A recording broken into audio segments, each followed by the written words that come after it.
और Delhi police special cell को बड़ी कामयाबी हाथ लगी है। आईएसआईएस का आतंकी रिजवान अली गिरफ्तार। आईएसआईएस के पुणे मॉड्यूल का आतंकी है रिजवान। 15 अगस्त को आतंकी साजिश को अंजाम देने का प्लान था। दिल्ली में स्वतंत्रता दिवस से पहले लाल किले पर सेना ने दी 21 तोपों की सलामी। अद्भुत नजारा आया सामने। भारत और बांग्लादेश सीमा पर जुटे लोग हिंसा के बीच भारतीय सीमा में शरण लेने की कोशिश। जलपाईगुड़ी में बॉर्डर के पास पहुंचे कई लोग। हिंसा के बाद बांग्लादेश में बिगड़े हालात। नोआखाली में मोइशाई गांव में एक लड़की को जबरन उठाकर ले गए उपद्रवी। पुलिस लड़की की तलाश में जुटी। 3 लोगों को हिरासत में लेकर पूछताछ जारी। बांग्लादेश से दिल दहला देने वाली क्रूरता की तस्वीर आई सामने। कट्टरपंथियों के भीड़ से बचने के लिए अल्पसंख्यक युवक तालाब में कूद गया। पत्थरबाजी तब तक करते रहे जब तक जान चली गई। बांग्लादेश में नहीं थम रहा बवाल। घरों में आग लगा रहे उपद्रवी। बांग्लादेश के अंतरिम प्रधानमंत्री मोहम्मद यूनुस ने हिंसा से अल्पसंख्यकों की रक्षा की बात की है। मोहम्मद यूनुस को बधाई देते हुए बोले पीएम मोदी, कहा हिंदुओं और अल्पसंख्यकों की सुरक्षा हो सुनिश्चित। उम्मीद है बांग्लादेश में जल्द सामान्य होंगे हालात। पुणे में बदमाशों ने मेडिकल स्टोर को बनाया निशाना। स्टोर का शटर तोड़कर नकदी लेकर फरार हुए। चोरी की घटना सीसीटीवी में कैद। बिहार के मुजफ्फरनगर में जानलेवा स्टंट करते दिखे 2 लोग। खतरनाक स्टंट का वीडियो सोशल मीडिया पर वायरल। पुलिस जांच में जुटी।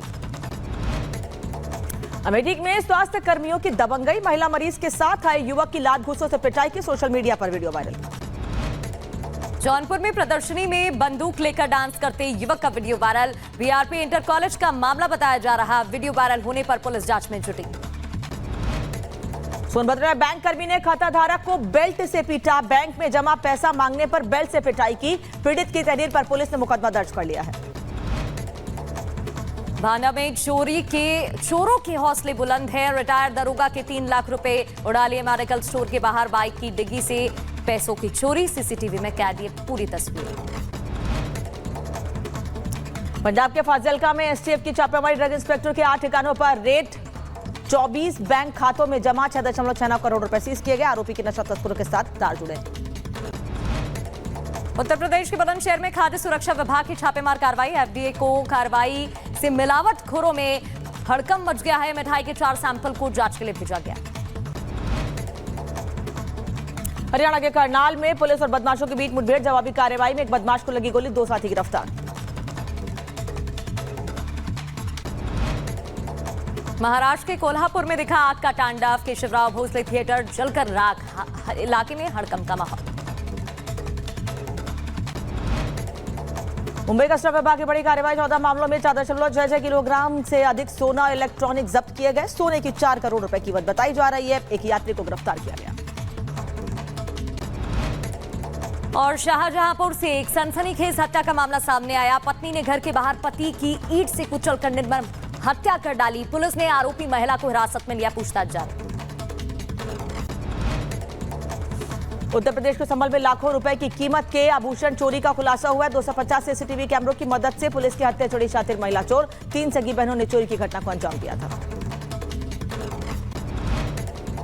उत्तर प्रदेश में एमबीबीएस के छात्र ने घर पर फांसी लगाकर अपनी जान दे दी। गर्लफ्रेंड के साथ लिव इन रिलेशनशिप में था छात्र। परिजनों ने हत्या की आशंका जताई। पुलिस जांच कर रही।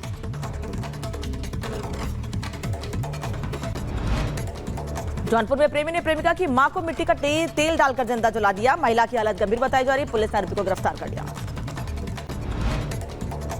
सीतापुर में घर की कच्ची दीवार तोड़ते समय हादसा हो गया। भरभराकर कच्ची दीवार से मलबे में दबकर एक शख्स की मौत हो गई। एक घायल बताया जा रहा है। एटा में बारिश के चलते भरभराकर गिरी मकान की छत। एक मासूम बच्ची समेत 6 लोग मलबे में दबे। पुलिस ने सभी घायलों को अस्पताल में भर्ती कराया। 3 लोगों की हालत गंभीर। इधर मध्य प्रदेश के बड़वानी में भीषण सड़क हादसे की खबर। हाईवे पर खड़े ट्रक में जा घुसी बाइक। हादसे में बाइक सवार भाई बहन समेत 3 लोगों की मौत। बुलंदशहर के सियाना नहर के किनारे बैठा युवक अचानक नहर में डूबा। युवक की तलाश में जुटे गोताखोर। हिमाचल की मंडी में भारी लैंडस्लाइड। चंडीगढ़ से मनाली तक नेशनल हाईवे 21 पर यातायात ठप। मलबा हटाने का काम जारी है। वायनाड भूस्खलन के बाद रेस्क्यू ऑपरेशन पूरा। अभियान के बाद वायनाड से निकली भारतीय सेना, लोगों ने विदाई दी।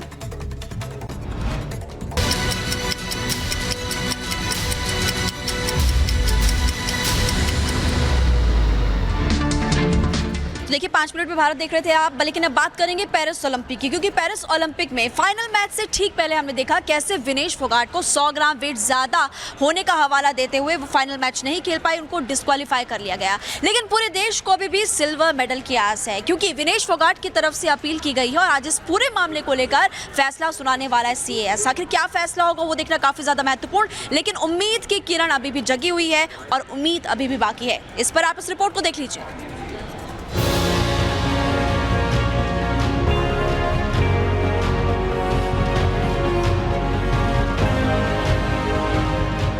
विनेश फोगाट पेरिस ओलंपिक के फाइनल में ओवरवेट होने पर अयोग्य क्या करार दी गई, उनके साथ पूरे देश का हौसला टूट गया।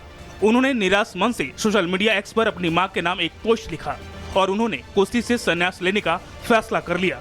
उन्होंने लिखा, माँ कुश्ती मेरे से जीत गई, मैं हार गई, माफ करना, आपका सपना, मेरी हिम्मत सब टूट चुके हैं, इससे ज्यादा ताकत नहीं रही अब।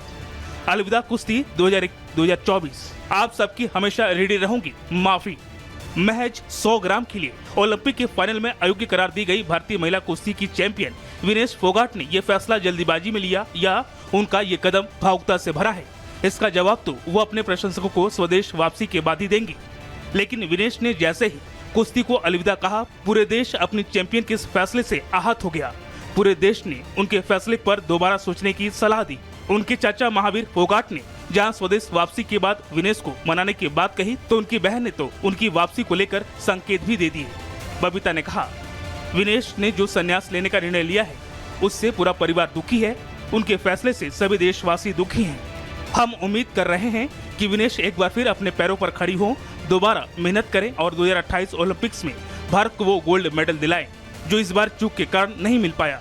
मेरे पिता ने भी कहा कि वो विनेश से बात करेंगे और उसको दोबारा मैदान में उतारेंगे। बेशक पूरे देश के खेल प्रशंसक चाहते हैं कि विनेश दोबारा अखाड़े में उतरे, लेकिन वो आगे क्या फैसला लेंगे ये तो उनके स्वदेश वापसी के बाद ही पता चलेगा।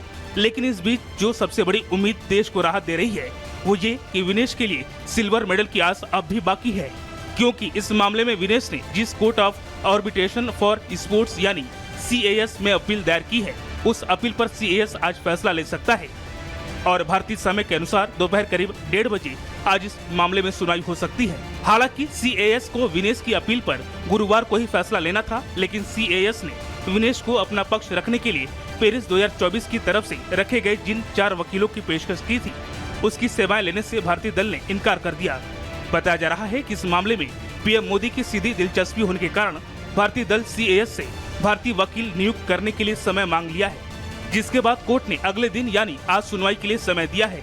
उम्मीद जताई जा रही है कि CAS इस मामले के तकनीक पहलुओं को देखते हुए विनेश के पक्ष में फैसला लेगा और IOC भारतीय महिला कुश्ती टीम की इस धाकड़ गर्ल को भी संयुक्त रूप से सिल्वर मेडल देगा। बहरहाल देश हर स्थिति में अपनी चैंपियन के साथ खड़ा है। सभी एक सुर में यही कह रहे हैं कि विनेश तुम चैंपियन थी, तुम हो और चैंपियन रहोगी।